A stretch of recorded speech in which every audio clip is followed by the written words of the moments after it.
Thank you very much, the committee. I mixed that up a little. Not because I do it that way, it's just the best way I can do it. Thank you very much for inviting us. We love it here. We went over to a store and this lady said, "Well, hi, Eloise. How are things in Fort Worth?" Eloise looked at her. She said, "I bet you cannot possibly remember where you know me from, can you?" She said, "No." He says, "Well, I'm just reading that off your badge."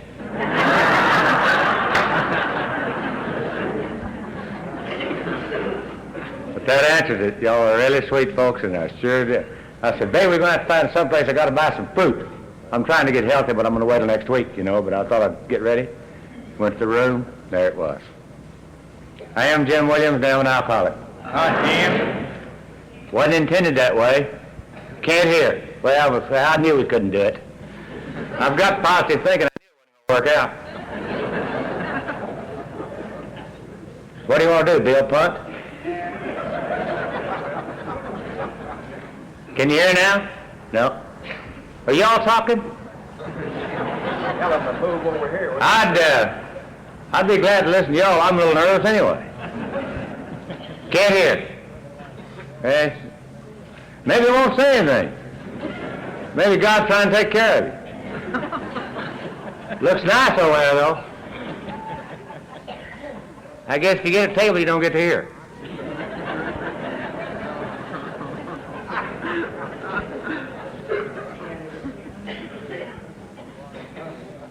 I was not programmed to be an alcoholic.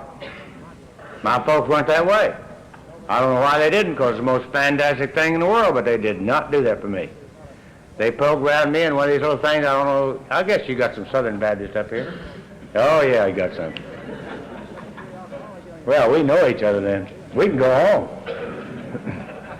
They programmed me in one of those buildings, had a guy standing up there just like I am, and had a guy pointing his finger at you. If you think it, you might as well have done it. Hell, I was thinking it and I didn't even know what it was.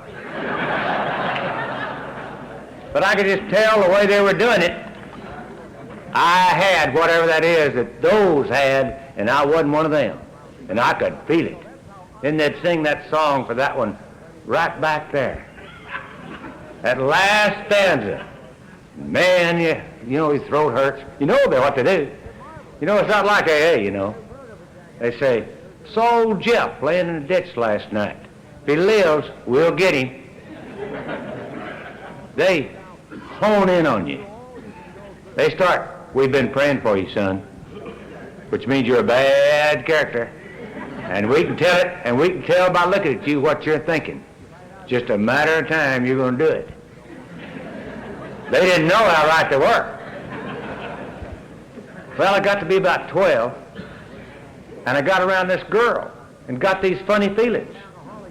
Well, I screwed up. I told them about it. They said, "We've really been meaning to talk to you. Meet us before the the sermon."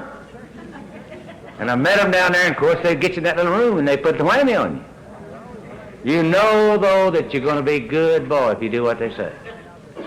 And the next morning, you know, I went down there, and it's kind of like AA, except don't give out any chips. Just come down the aisle, they hug you and kiss you and tell you how great you are. You know you're not, but God, I like it, you know. And they put you in the tank, and the handkerchief leaks, you choke a little, but you come out okay, you know. Went back to school the next day and saw that girl, came right back.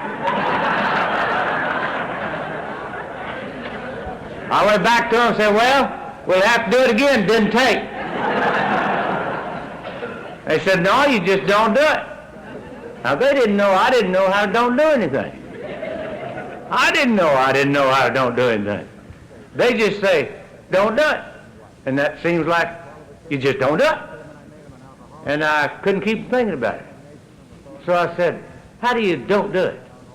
Don't think about it.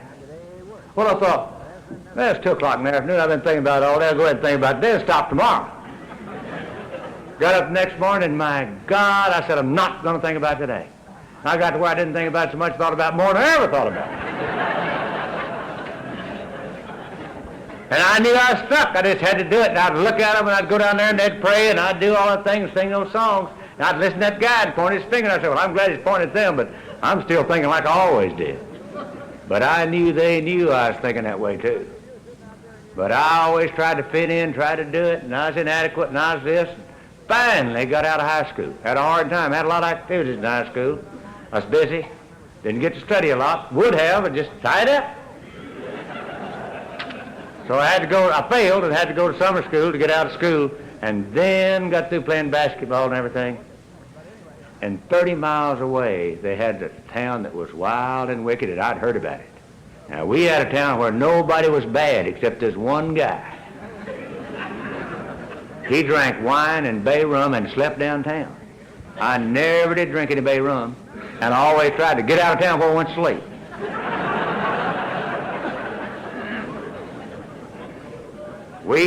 This town was dry, we voted dry, and outside of, I had no idea anybody drank except the Catholics, of course, drank. I didn't get to talk to them until I got to AA. Knowingly.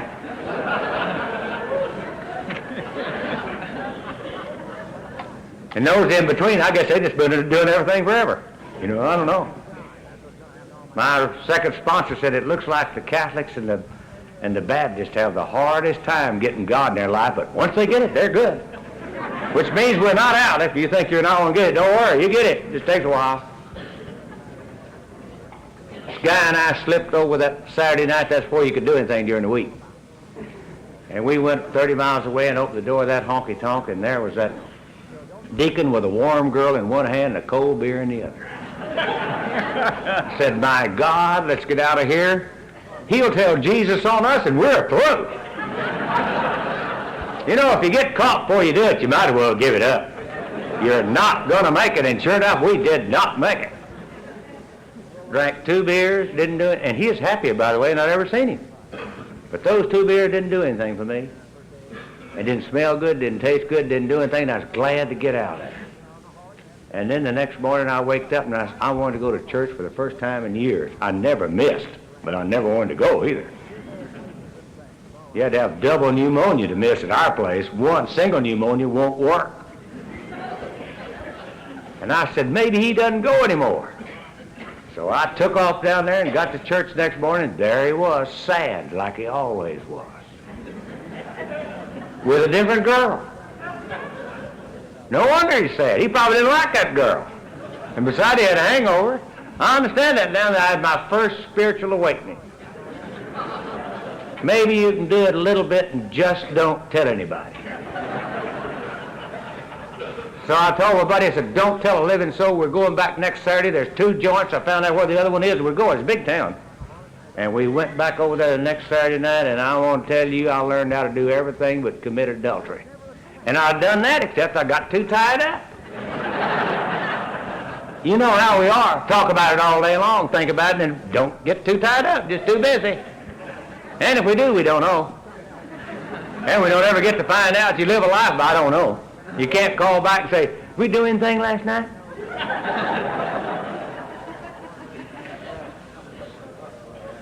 Went over there, and I didn't even know I knew how to drink.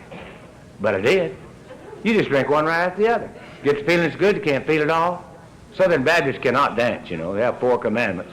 Don't drink whiskey, commit adultery, dance, or play cards. I didn't ever have too much trouble playing cards. I noticed they're playing over there. It's bad. They ought to be drinking so they can get in here.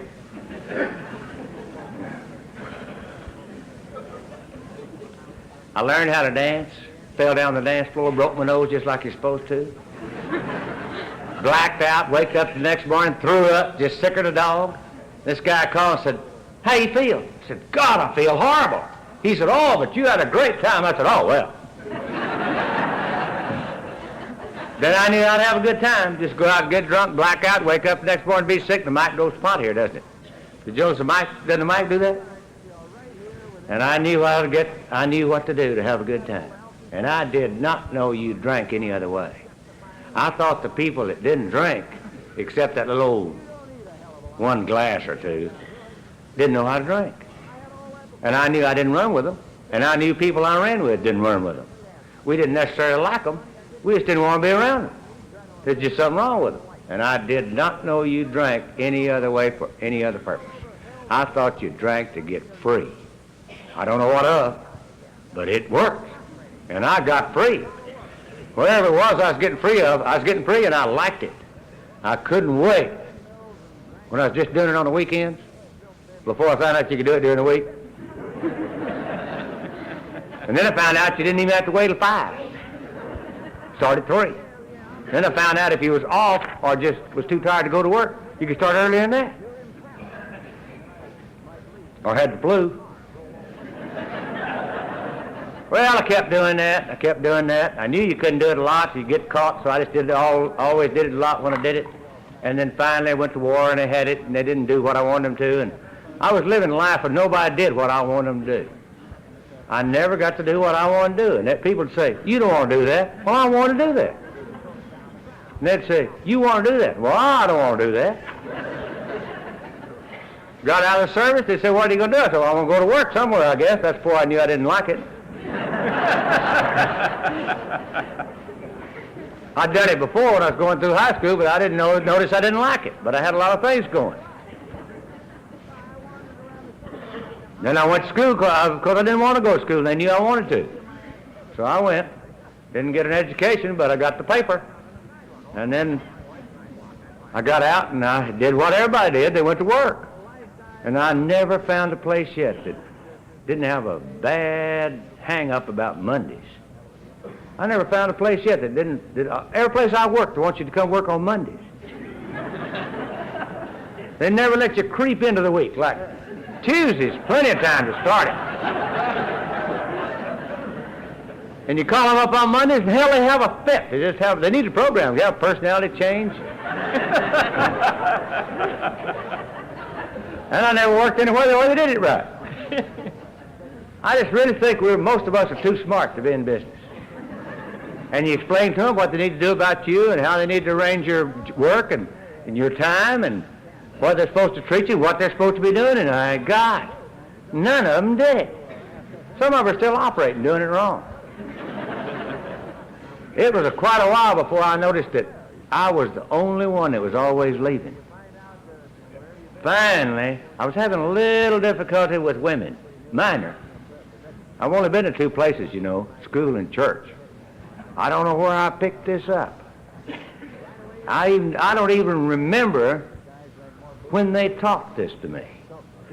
But you could put 10 pretty girls out there and I'll get the sick one every time.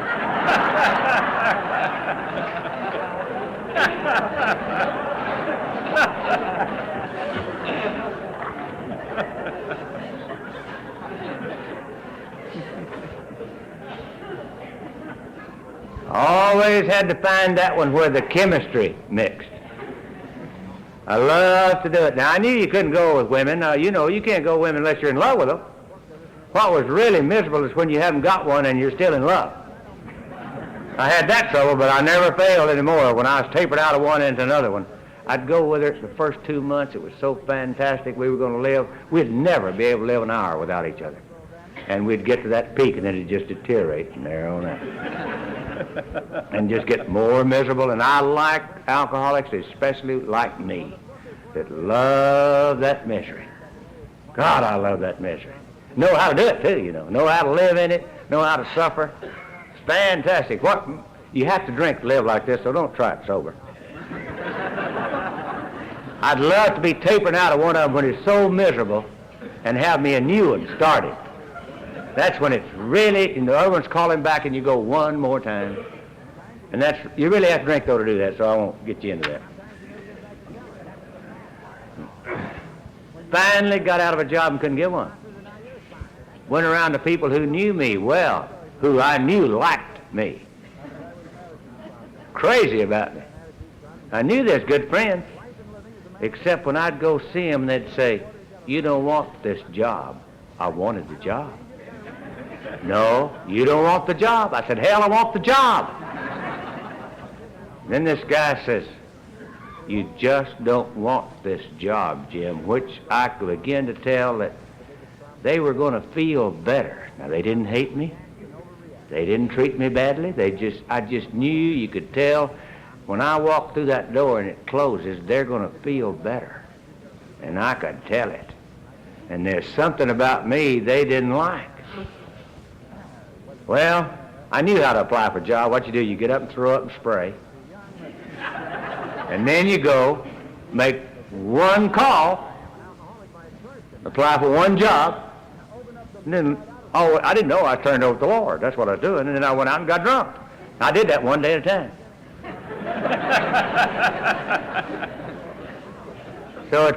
I did that for about 2 weeks straight and nothing happened. So I thought, well, I believe I'll just take the day off Friday anyway. So I went out to the golf course and ate an old egg and an old piece of toast. I know his old went down old. Then I walked around the other side of the golf course whereby this guy ran this beer joint, which was a personal friend of mine, and the only guy I had left that understood what was going on and how bad things were. And he said, God, you look terrible this morning. I said, you know, I believe I'm coming down with something. He said, the way you look, I think you need a beer. And I said, oh, my God, it's only 9:15. I didn't want to drink in the morning. You know, 10:30 is noon for Baptists.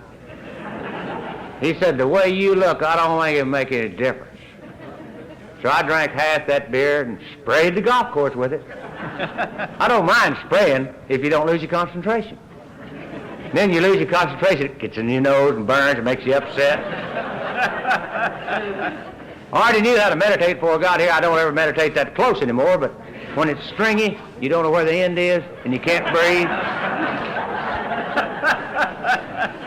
Just you, God, and the commode. You don't know whether you're staying or going.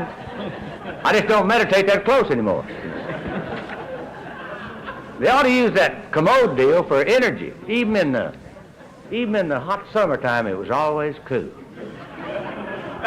You know, when you go in depth in that meditation, you have to rest after it's over. Anyway, I told this guy, I said, you know, I believe I better go home. I think I really may be having something. I think I'm going to need to go lie down. I always like to lie down anyway when I was vibrating, you know. So I went home and sat down on the couch. I called all the Jim Williamses together. I love to have a meeting with me because I can decide a lot of things. And a lot of times I don't even have to go anywhere. I used to try to sell, still do. But I don't decide things like I used to. Used to, I'd be driving on the way to that hospital, and by the time I got there, I'd already decided what he's going to do. I didn't even have to park. You don't even have to go in. I knew I wasn't going to buy anything. Just got back in the car and went on to the beer joint and wait till tomorrow. Start out again tomorrow. I love to have meetings with me because I can decide everything. And I decided, I know what I'll do. I'll commit suicide. And those guys will worry about not hiring me for the rest of their lives. But I didn't know how to do it. You know, they don't teach it in school or church. They ought to teach it. We don't know how to do it, you know, and half of us are going to need it. And this was before overdose was popular. I'm from the old cold turkey suicide school. You're going to miss half your suicide. You're not going to remember anything with the pump. You do it this new method. Well, guns make a lot of noise, and I didn't want to hear any noise. And they splatter all over everything anyway. And razor blades were kind of popular then. Of course, I didn't know how to do it. I'd read in the paper, cut their wrist with a razor blade, died. And now you got a number. Just call it. Suicide. I just guess you just call it, tell you how to do it. I see it on television. I thought, God, everything I need to do now, I don't need to do it anymore. Everything I need to do then, nobody helped me. Well, I knew you couldn't do it in the living room. You get blood all over the carpet. I'm always thinking of others. So I went to the bathroom and got on the throne, got my razor blade, and cut both wrists just a little bit. And I'm just sitting there listening to the drip, thinking about how them guys are going to have to live the rest of their life, knowing what they did to me. About that time the phone rang. God, I had to call another meeting. What if where I'm going, I'll always wonder who that was called? That'd be enough to run you crazy. So I put a Band-Aid on my wrist right quick. Well, I never had done it before. I didn't know you. One night we was over at the club, and some gal called Eloise, says my husband's dying. He cut his arm off. I went over and had a big old gas there. He didn't die either. So I did as good as he did. And I put a Band-Aid on my wrist and answered the phone. This is the police. God, they need this program bad. Whole group of them. I've never talked to one of them yet. Didn't have a personality change. They kind of started out like a preacher, you know. They said, "Come go along with me."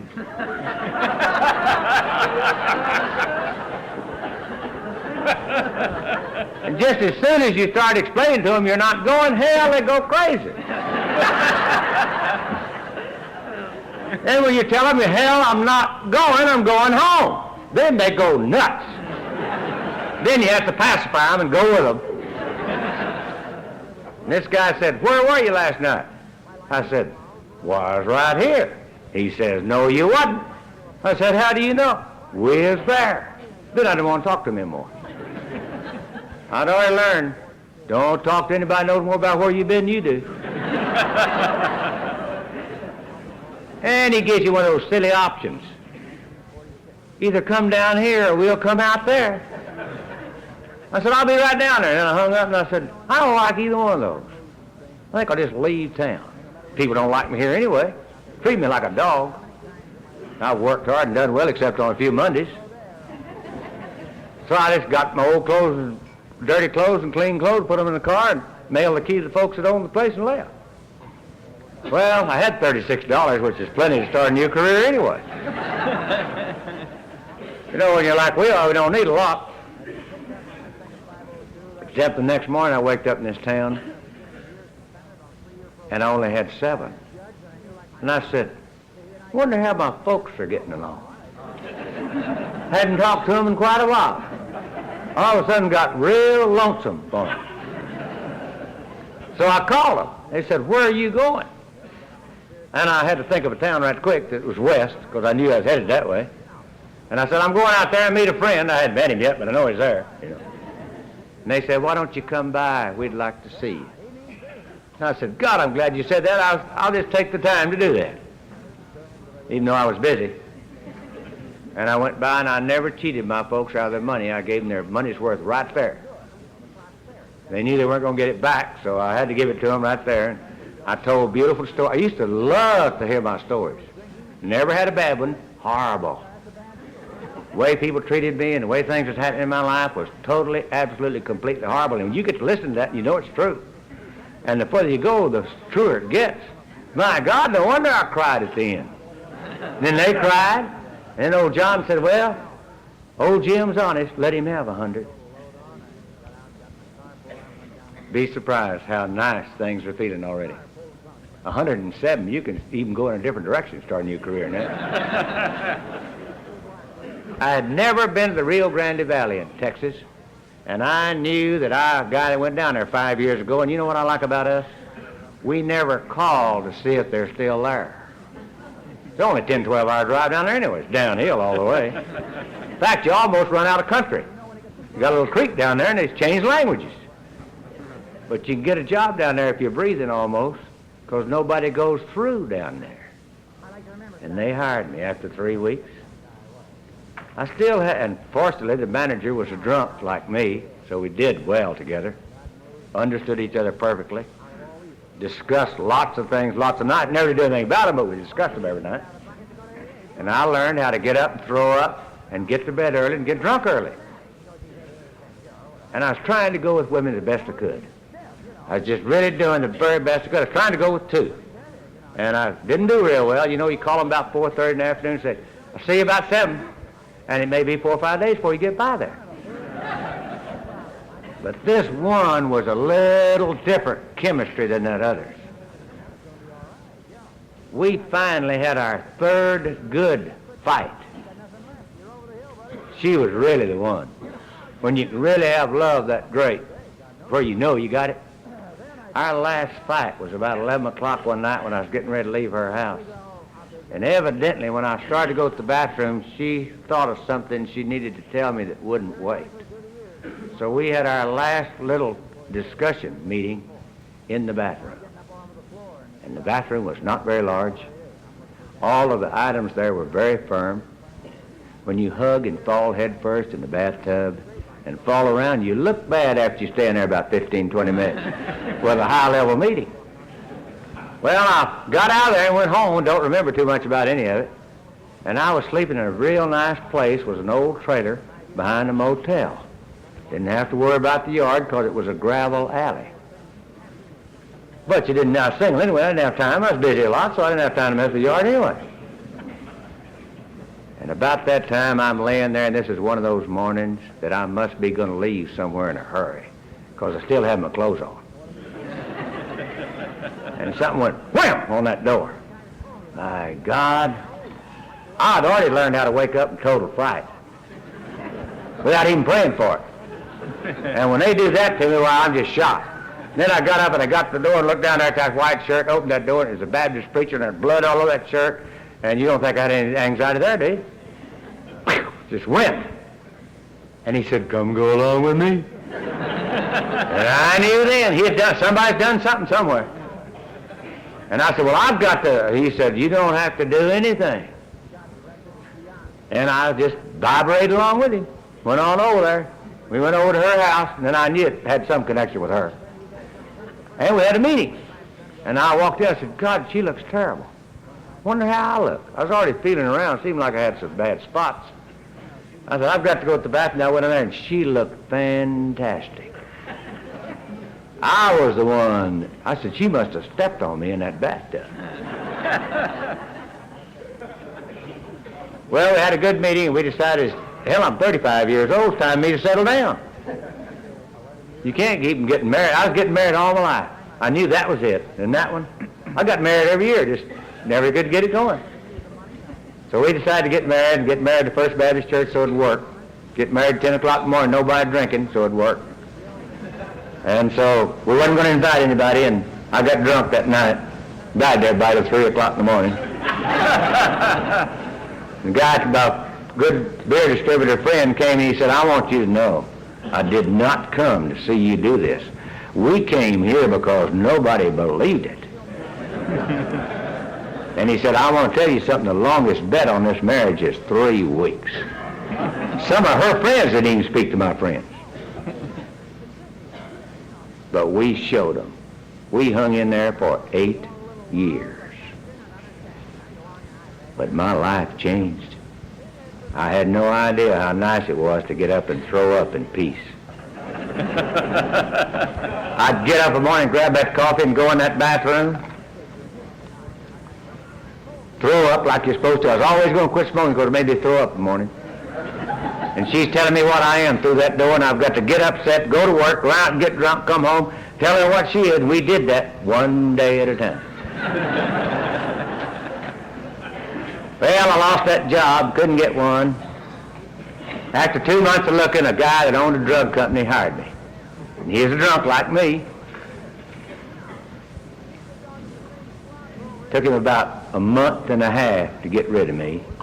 But the way I applied to that job, he said, "You know, you and I know each other. Why don't you just meet me down at the cafe?" I said, "What time?" 10:30. That's my time. And I met him down there, and he said, "Before breakfast, would you like a beer?" I said, "Oh, I guess one."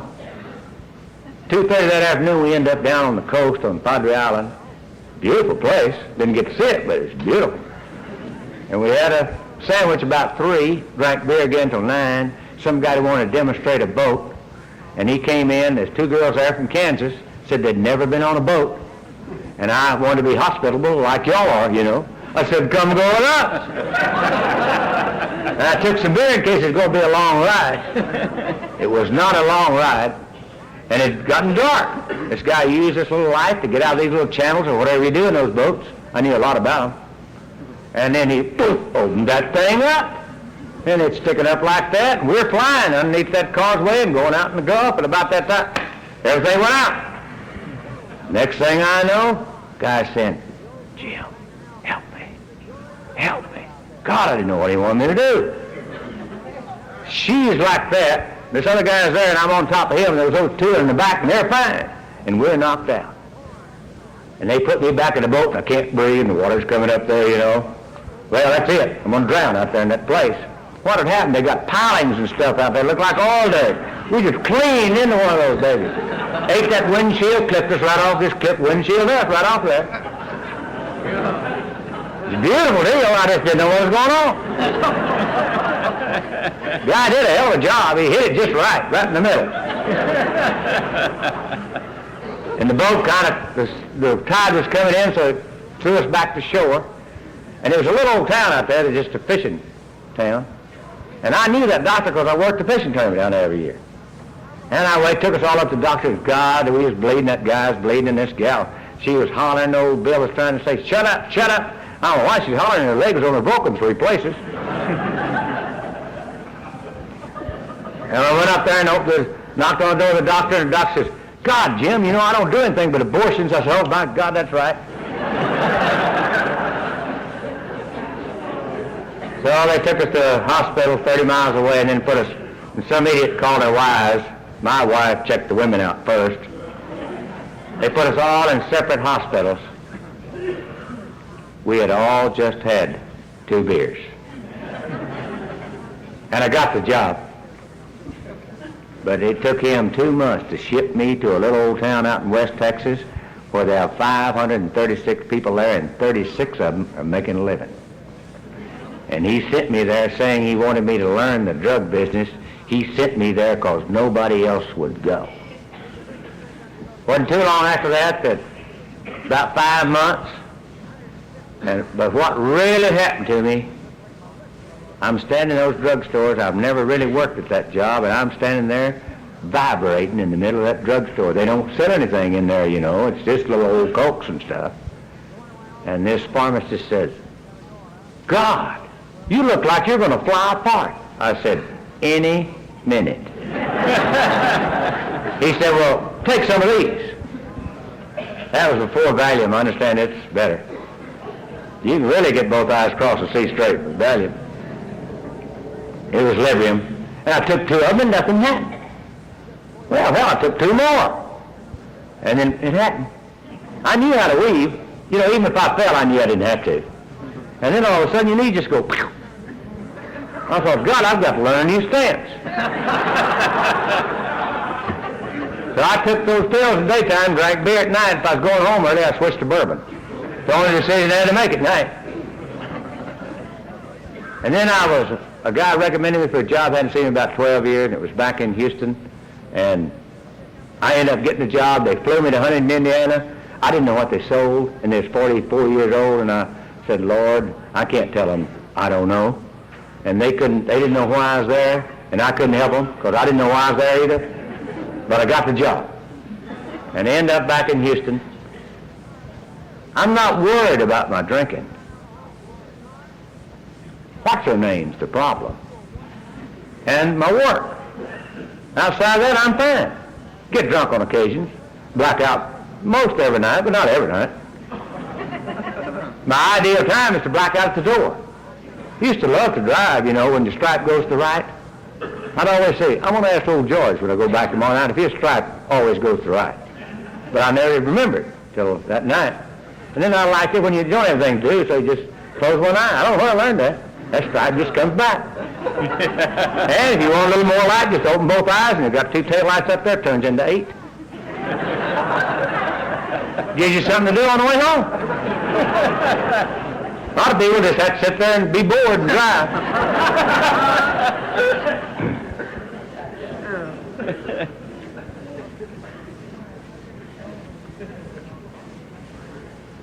I lasted 9 months.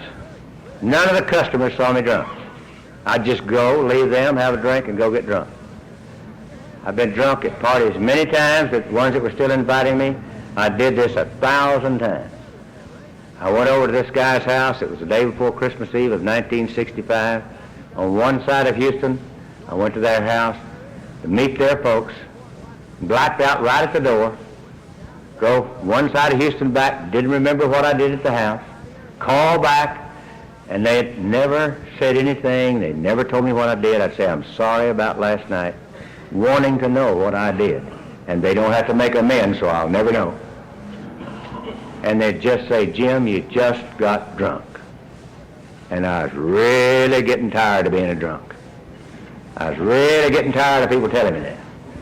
But I didn't do anything that Christmas Eve morning any different than I'd done many mornings. I got up, total fright, didn't know where the car was, looked out there, and there it was, parked funny, but it's back. Don't know who drove it. And I went out there and walked around it, no dents, no blood. Then I just go into flight. I'm okay.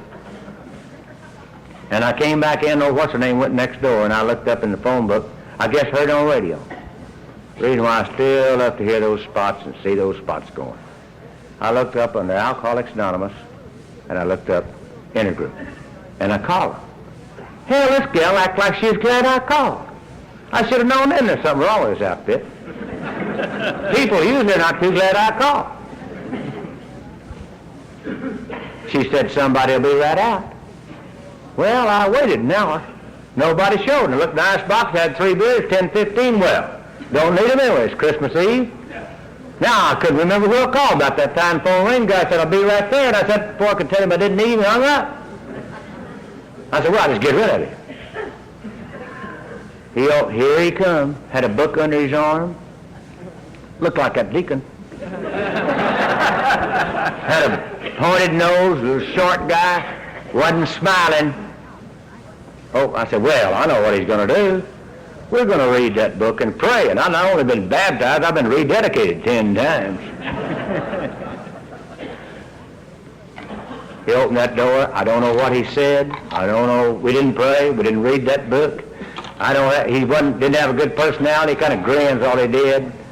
And all that. And about that time, what's her name walked in. He says, "You want to go with me?" And I didn't, but it's better than staying with her. Got in that car and he hit that loop. And God, I could tell it he wasn't my kind of guy. And I've gone off with a perfect stranger. And I don't have my car. And I know better than that. And I go into total flight again. And I said, "You see that 7-Eleven over there? I've got to have a beer." He said, "I don't want a beer." God, I knew it. I was with the wrong guy. I waited about 12 more seconds. I said, "Either let me out here on the freeway or take me to that 7-Eleven. I've got to have a beer. I've got to have it right now." He said, "Can you wait till we get to the club?" I said, "Oh, yeah, I can do that."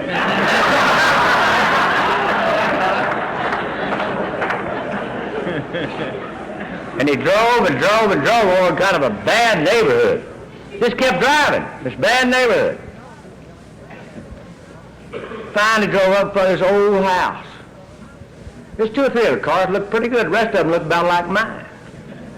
I thought, well, when I get some money, I'll help these folks. We opened the door, and there was some deacons over there talking about women in the stock market, and I found out later on I didn't know anything about either one.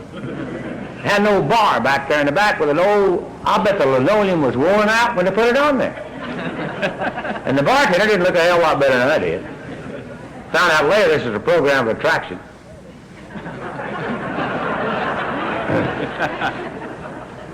Walked up that bartender and he says, "Mix him up a little milk and honey." I said, "My God, what do you put in it?" I never drank anything like that in my life. He said, "Well, you know you're nervous." I said, "Hell, that's what I've been trying to tell you." Besides all that, you're used to sugar in your system from alcohol. And the honey's already been digested. Indigestion's not my problem. You know, if you throw up right, you don't have indigestion. Well, I drank half of it. It curdled and came right back up. He said, "Don't worry about it. We have plenty."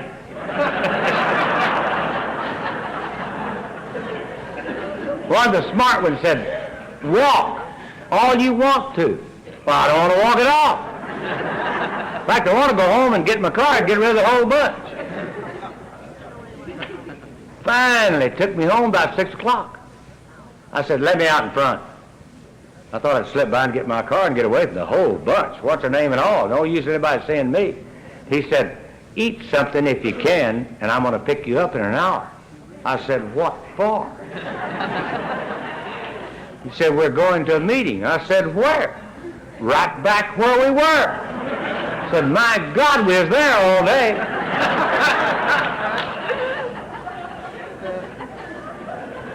God, he came back. I wanted to leave, but I didn't. Went to the old 4-hour meeting. He said it lasted an hour. Right back in the same place.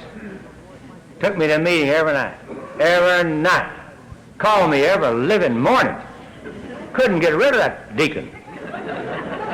And I saw them, men and women, getting in those cars leaving. I'm the only one that's not invited. I've got the only character that nobody likes, and I'm stuck with him. Because I know what they're doing. After you're in there a while, you go have a little drink and do what you're supposed to do. I understand that. But they're not inviting us. They're going, though. I lasted 3 months and nothing happened. I went home and got mad. What's her name? Went out and got drunk. Then crawl back through the crack of the door, you know. You don't even have to open it. Just come through the crack. Old Jim's back. They know you've been drunk. I don't care what you say. They know they've been talking about it. They say they don't, but they do. Hell, you can tell by looking at them. Because they run up like you've been gone somewhere. Hell, you haven't been gone but 2 days. They run up there. Oh, my God, everything's going to be all right. Hell, it ain't going to be all right. Been here going to darned old meetings every night. Twice on Saturday and Sunday. I thought the Baptists was bad. They have a continual revival. Well, I did that for 3 more months and went to work at a convention. They didn't know how to tell me what to do. They told me to not drink, call AA, and I said, what do you do? I know that. So I just went up there and didn't call AA and didn't do anything but drink.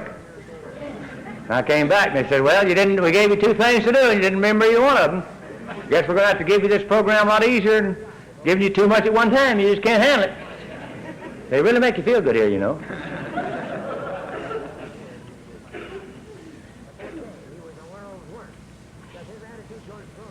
I resigned from AA. They had hurt my feelings long enough, so I just resigned.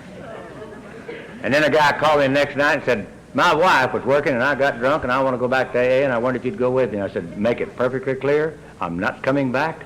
I've resigned. It does not work for me, but if it'll help you, I'll go one more time. That slip he had was 3 years ago. Now, they don't lie to you, but they just use it like they want to.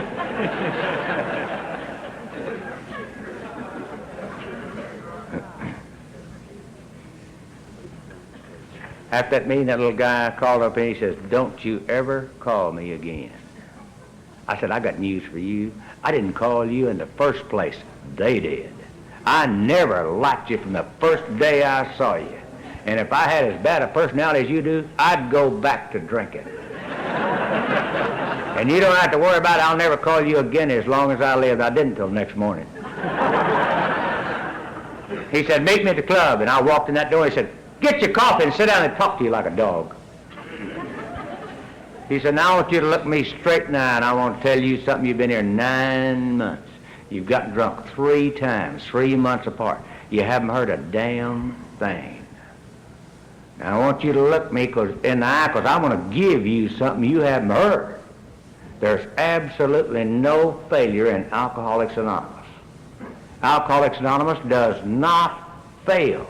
Alanod, Alateen, Alatot, or Aladog does not fail, provided you do exactly what I tell you to do, the way I tell you to do it. And an alcoholic will flounder for years. So we're going to give you a decision to make. You're either going to do exactly what I tell you to do, the way I tell you to do it, or you're going to go right back out that door. I said, well, I don't want to do either one. He said, I didn't ask you what you wanted to do. I asked you what you was going to do. I said, do you mean to tell me that y'all don't care whether I want to do this or not? He said, not at all. I said, well, if you're sure you don't care whether I want to or not, and you'll make it perfectly clear I don't want to, I'll do it.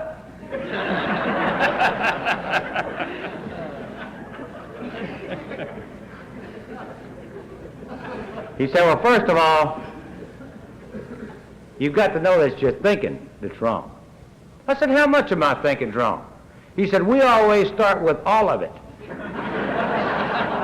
And if there's any good, we'll let you know. I said, you put a sign up there that says, think, think, think. And he said, that's for us.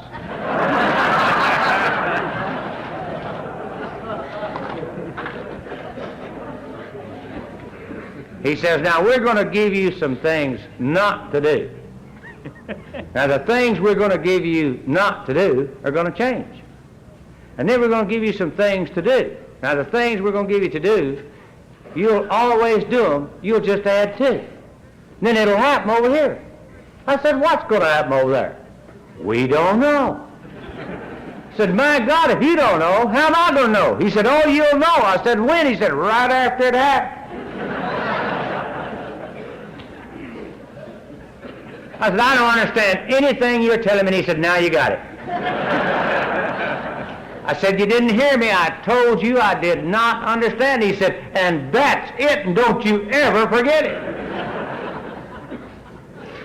There's two things you're going to remember the rest of your days, every single day. One of them is that no matter what's going on in your life, no matter what the situation is, you do not understand. And then you'll have understanding. And when you get to where you won't try to understand, you'll enjoy not understanding. And the other one is no matter what happens to you, no matter what you think's going on in your life, no matter what you think somebody's doing to you, no matter what you think God's doing or not doing, remember, it's never them.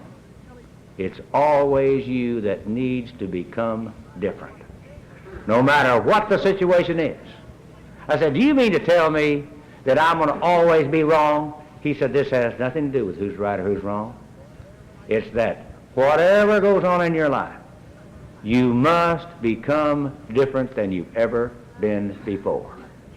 And that's a continual process of going through different situations for you to become different.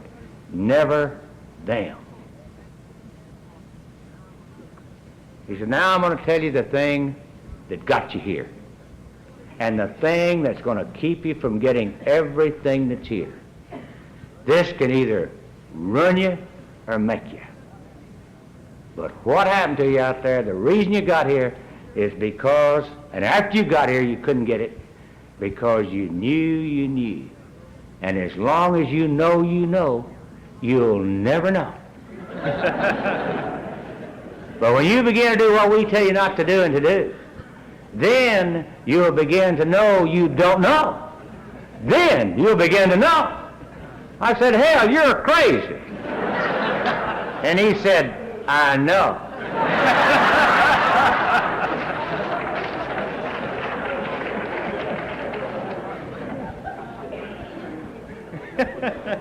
I said, okay, what is it you want me to do? He said, well, first of all, you got to learn what not to do. You don't know how to not do anything. And you got to not do it this way, or it won't give you what you want.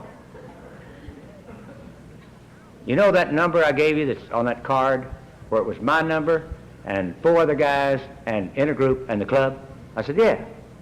When you get squirrely, definitely before you take a drink, definitely before you take a pill, when you get squirrely, you call one of those numbers or come to the club or go to in a group or call. If you don't do it that way and just gut it through and still don't take a drink, it won't give you what you want. Now that's the way we're going to not do something. And that's going to change the things that we'll be not doing throughout our life.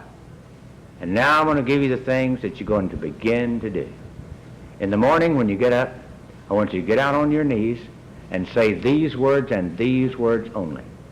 God, take me today. Let me be what you want me to be. Let thy will only be done in my life. Help me to definitely not take a drink of anything alcoholic or a mind-changing drug. You don't need to tell God anything else. Don't need to give him any instructions. You don't need to get into it any more than that. That's all you need to tell him. And then call me before you go to the bathroom. I said, why before I go to the bathroom? You may not need to go. I said, do you mean to tell me that you don't think I've got sense enough to know when I need to go to the bathroom? He said, we'll find out.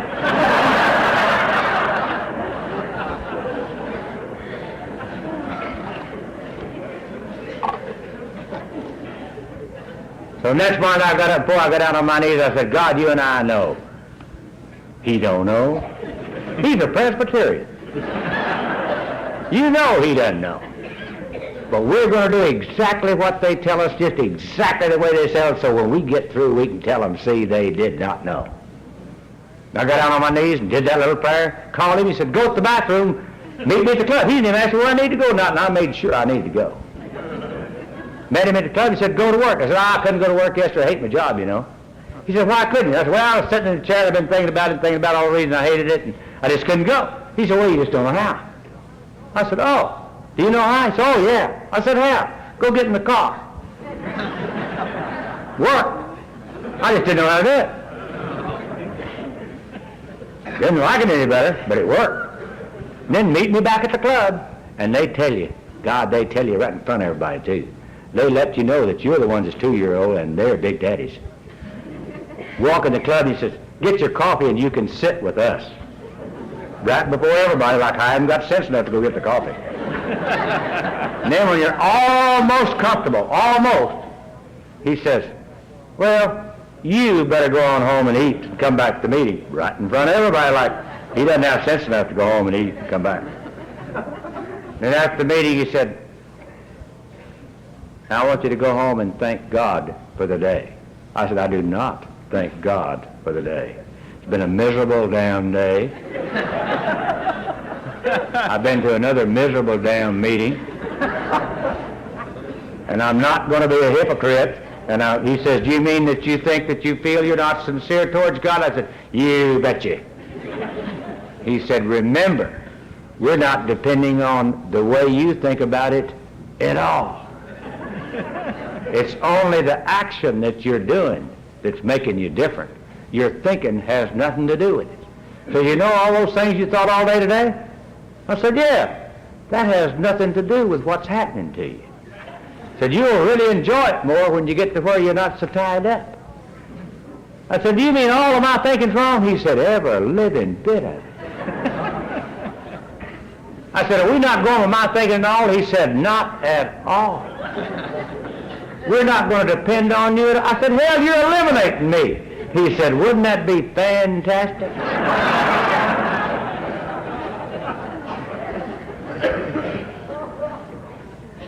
I said, you mean what I say and the way I say it doesn't have anything to do with it? He said, not a bit.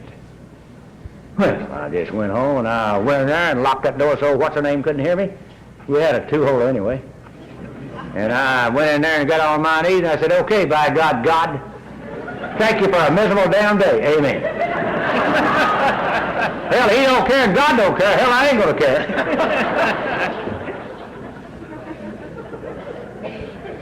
About 2 months after that, I was riding down the 610 loop one morning. I didn't do anything any different that morning. I did it every morning. The only thing he had to do is says, when you get in the car, just invite God in today, and that's what I did, besides my prayer. And God moved into that car with me that day, and that was my first time to know God as a friend. I did not know him as a friend, and he moved in and stayed with me all day long. And for the first time in my life, I knew something that God let you know. He let me know that I was never going to have to drink again unless I insisted upon it. And I knew that. I knew I'd never have to drink again unless I just did it in spite of myself. That was my first good day in Alcoholics Anonymous, and God, it was fantastic. And before that day was over, I thought, man, we're going to get some tambourines and a tent. Old Oral and Billy better look out. Because we're coming. He was 20 minutes late getting back to the club. And Jesse walked through that door and said, get your coffee and sit down.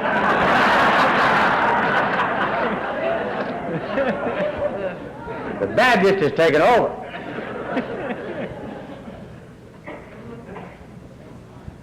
He did. They don't like that, by the way. They frown on their children and tell them what to do. And he just got his coffee and sat down quietly, not happily. And I told him about the deal. And I started telling him about some ideas. He said, wait a minute. He kind of grinned, but that is all. He said, thank God we've got that over with. Now we can get started. I said, my God, that took a year. And he said, some are sicker than others.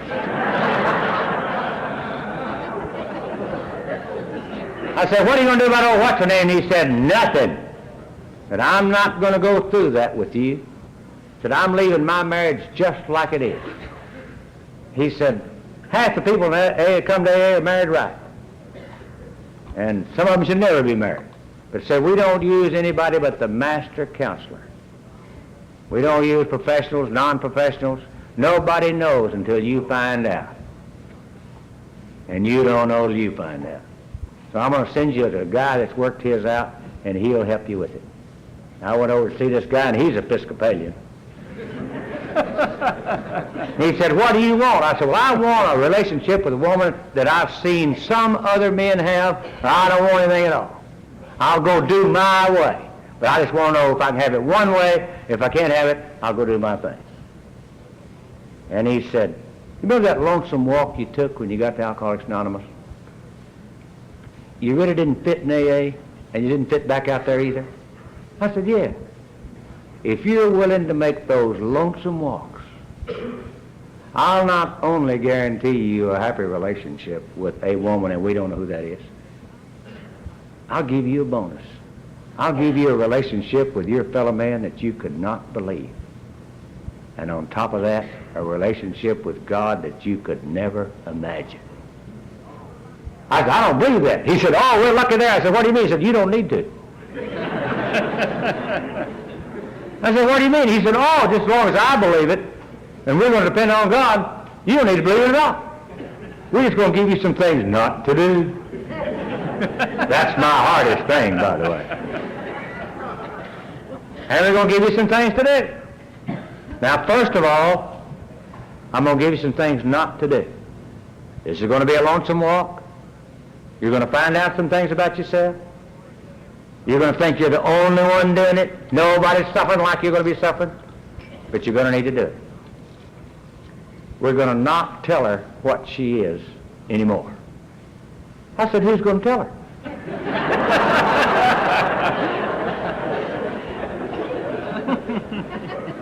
She won't know, you know.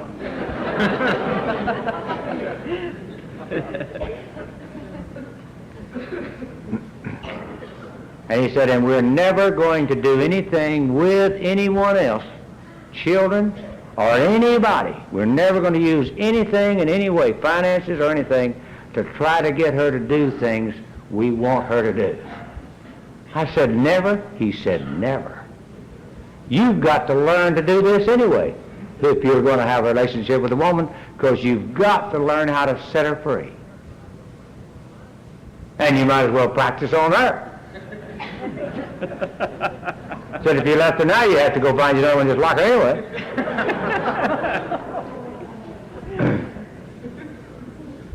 And you're going to pray for her. I said, I'm not. He said, yes, you are, and you're going to say these words. God, thy will be done for her as well as for me. I said, I do not want God's will to be done for her as well as for me. He said, remember, what you want has nothing to do with it. And I had to do that many, many times, and I had a bad case, and I had it bad. I couldn't even tell her hi. Couldn't even say, I'm gone. They won't let you tell them what you're doing, you know. I just had to leave. I said I had to leave. I had a bad case. I could see her. I knew what she needed to know, and I knew what to tell her, but they wouldn't let me. So I had to leave. After about 2 months, this thing showed up in me that I'd written in my 4th step, didn't know what it was. That I had this love, lust thing, whatever it was, with women. And I knew if that wasn't removed, I could never have it. And I knew that. Told my sponsor over and over again, still I had it, and hurt and miserable. And I went to a meeting and told the whole group. Still had it. So I went to another group and told them, and one of them snitched on me. They don't gossip here, you know, they're just concerned.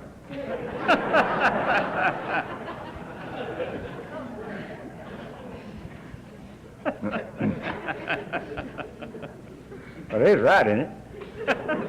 God, I haven't, that's what they told me.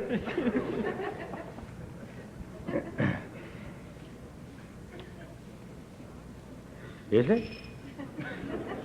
I don't know what y'all laughing about. You don't tell me I've misunderstood this whole thing ever since I've been here.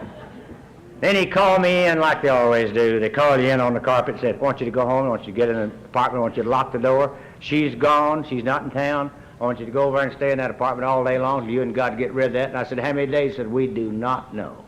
But we're so sick and tired about hearing you and, oh, what's the name of that thing? We don't want to hear anymore. And I went in there and I prayed and cried and cussed and did everything all day long that night. Next day, he wasn't there. God, I was afraid to go out. And I didn't tell him. They insulted me, so I didn't tell him for 4 days. After the 4th meeting, I said, well, I guess I might as well tell you. And he said, oh, we knew it first night. I said, why didn't you tell me? He said, well, you know when you came back after that last drunk? I said, yeah, we knew you wasn't going to drink anymore. I said, why didn't you tell me? Well, you need to know that you're always going to be the last to know. I said, why is that? He said, we don't know. We just know that you got to become last before you become first, so you have to be last. I said, how long does that last? We don't know.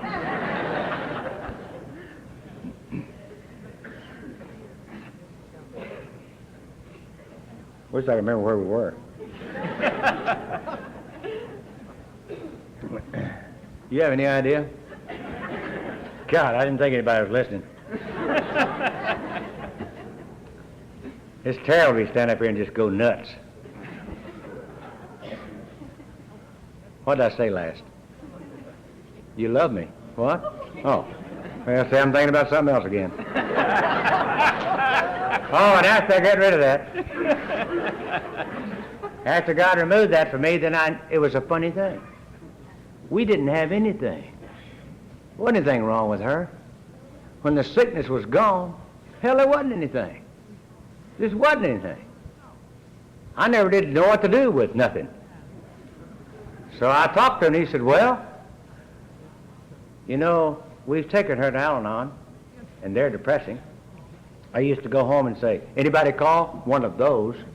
He says, you know, God always tells you right in front of your face, you just never can see it. Said, God told you exactly what she thinks of you, but you can't hear that. So we got a divorce. He was the same lawyer, and we got the divorce. And when we got the divorce, why, she just had to explain to the lawyer what kind of guy I was. Took about an hour, telling him how sweet I was and everything. Now, for those of you who are worried about, oh, what's her name? I'm not. I saw her best friend about 2 months after this. And they said, have you seen old what's her name lately? Said, no, I haven't seen her. How is she? Happier than I've ever seen her. God, I started to call her. But hell, I'll bet you she's forgotten what's wrong with her. Better be ready to make the move. When God moves, he moves it. Well, they wouldn't let me go with anybody. And they told me if I ever associated with anybody over a period of time, I was going to have to establish one thing, that was that God was to be ahead of everything in my life. It didn't make any difference what it was, and especially in relationship with a woman. So I'd been calling on these hospitals, sold to hospitals, and I'd been calling on this girl in the hospital. We talked about God and work, nothing else. Now, I might have had a minor thought on occasions, but we never thought about it. I don't have flashes. I heard that 50-year-old men don't do that. So it must be the temperature. My wife told me that yesterday. It doesn't happen.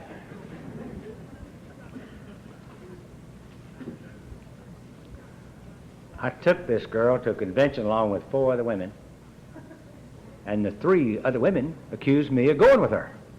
And I had some little funny feelings that was different than those other funny feelings, but I couldn't do anything about it. So after I got back, I thought, man, it looked like something could have started over there. So I didn't know what to do. So I waited about 3 days, and I went in her hospital. I said, we got to go up to your office. We can't just have coffee and talk about God and work. I got to talk to you about something else. We got up in her office, and I said, you know, I'm getting some funny feelings about you. I've got to tell you something.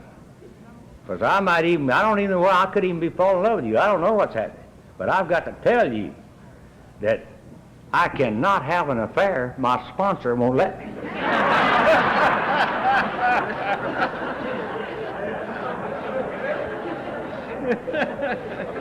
And that looks funny to a 45-year-old gray-haired man.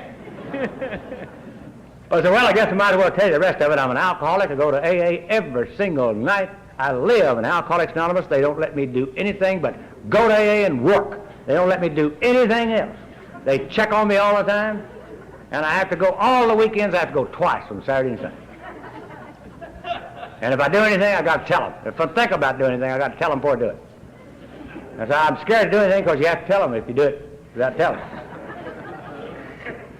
She said, what's it all about? Well, I don't know.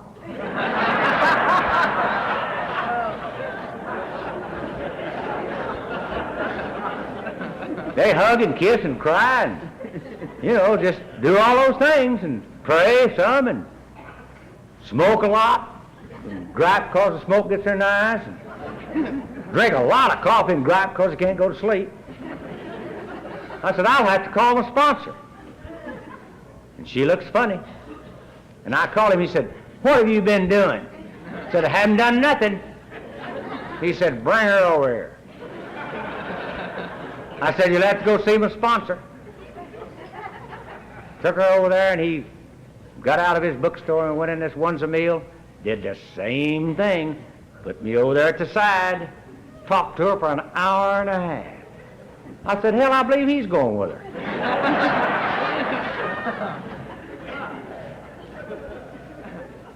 Then he turned around and looked at me and said, well, God might be going to do something for you.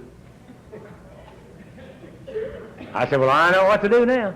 Go sign old Jim's name, go on in there. I know how to get him started. All I need was a light. I've been on caution 2 years. They said, no. You already know that if you don't have Al-Anon and AA and God in your home, you are not going to have it. Doesn't make any difference. You know that. There's no other way to have it. And if she may not like Al-Anon, she may not like this program and this way of life. And if she doesn't, the show's off.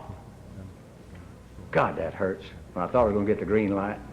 I said, well, what am I going to do? And he said, nothing. God, that'll ruin you. Brain damage sets in every time, I got relief from drinking. Well, I couldn't keep from telling her how to go to Al-Anon. I just had to do it. So I said, now go on in there and don't tell them a damn thing. Just tell them your name's Eloise and don't tell them another thing. It's none of their business. It was some of their business. She said, my name's Eloise, and they said, what are you here for?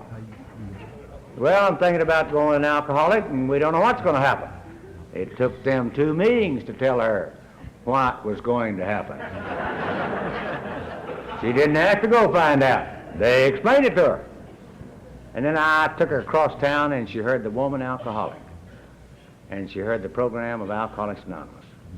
And she went back to that group and said, you have a program here, and I want it. And we converted her. Took a little while. They taught us how to pray separately and taught us how to pray together. Wasn't too long after that we were thrown together. And we now have that relationship that God does give one man and one woman. And it is totally free. And I'm happy to say that God, AA, and Al-Anon lives in our home. She had 3 children. Had to pray to become a father. Pray to become a husband. Didn't know anything about being a father or a grandfather because I've been tied up.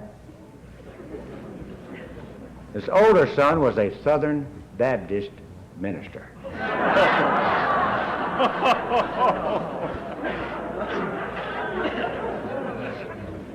When he got the word from his daddy that his mother had married an alcoholic, we didn't have to worry about him coming to our door right quick. About 1.5 years later, we heard from them. And they came with their daughter and his wife, and I showed him the big book. He didn't like that much, but he kind of liked the 12 and 12. And then that little girl after 3 days, jumped up in my lap and said, Papa Jim, I love you. And they heard that. And that began to break the ice. And we now have an excellent relationship. They're coming to us instead of their daddy. And he's a missionary down in Venezuela. But I had to go to my sponsor but I didn't know how to be a father nor how to be a grandfather. The middle boy had no problem. He came over with his wife and 2 children, and all he wanted to see was if his mother was okay. And she was okay and happier than she'd ever been. That's what he said. And that's all he wanted to know, except they had one bad factor. They had a 3.5-year-old wild thing. And you could tell right off, nobody knew what to do with it. It just did everything, and nobody had any control over that. Well, I thought, we have a pool out there at the apartment. I could arrange an accident, and this whole family will be better off. But I mentioned to my sponsor, and he said, that's not the way a grandfather acts. You may need to become different in that area. About 5 years later, they came to see us, and he loves his grandmother, and she loves him, I think, the most. And he came in and said, Nana, I don't know where you're going to sleep tonight, but I'm sleeping with Papa Jim. Well, the daughter was terrible. Her lover married somebody else when she got out of high school. Her personality was horrible, just like a brick wall. Pretty girl. And she went off with a long-haired, bearded, pot-smoking character. Eloise and Al-Anon did fine with that, even though I really need to tell them, try to help them with that. I thought they weren't going to get that adjusted right. They were missing a lot of good points. But thank God you taught me, bust, but don't say anything. And sure enough, she let her go. And it wasn't too long after that that boy cleaned up, got off that pot, used some of our program. I didn't even know he had it. Used some of our literature and our work. Went back to college. 2 years ago in February, they had their first baby. Called for her mother to come down there. And then after they had the baby, called for me to come. Took me in that room, and she's a delightful girl to be around today. And took me in that room and said, this is your granddaughter. I want to make sure you see her now, at least every 2 months, so she'll know who her grandfather is. I called her the other night before we was leaving. And the only thing she could say on the phone was, Papa and Nana and blah, blah, blah, blah. But I told her we was coming anyway. And the son-in-law lost his dad from what we think's alcoholism about 10 years ago. And he came up last Thanksgiving 2 years ago, said, I just want you to know that you're the only father that I've ever had. And he does work this program in their life. They just go to meetings mostly when they're with us. I'm very glad that I know some things tonight about you and I that I know. I know that you and I were sent to AA and to Al-Anon because it was designed a way of life for you and I know that. Some of us turn it down, and some of us don't like it. Some of us don't do it. But I know that God sent us here, and this was to be our way of life. And I'm glad to know that you and I are right on time. We're not late. We're here just exactly at the time right tonight in our lives that we need to be. And I know that some of those turns that I thought if I could have turned right instead of left, my life might have been different up through tonight. But I know tonight it was designed to be just as it is. I also know that I never could find it anywhere else. And after I get here, it's not anywhere else. And I know that. And I know the only thing I didn't know was what I'm knowing more and more all the time. That I know that I begin to know, and know more that I'm a child of God just like you. I'm grateful I stayed with you long enough that I could feel what God has for his children. And I'm grateful I stayed with you long enough that you taught me a life that doesn't cut me off from the God who loves us so much. And I'm grateful I stayed with you that long enough that I could feel that morning in that car, this God as a friend, that I could feel him loving me and me loving you. But see, the difference is you. The difference is you. There's absolutely no way that a man's going to have a relationship with God without having a relationship with his fellow man. It's impossible. I could never have the right relationship with God or my fellow man until I got here. But the difference is you. It was you who I had to be sent to. I had to be prepared to send me to you. Just like it is right now, when I can feel you loving me and me loving you. Thank you very much.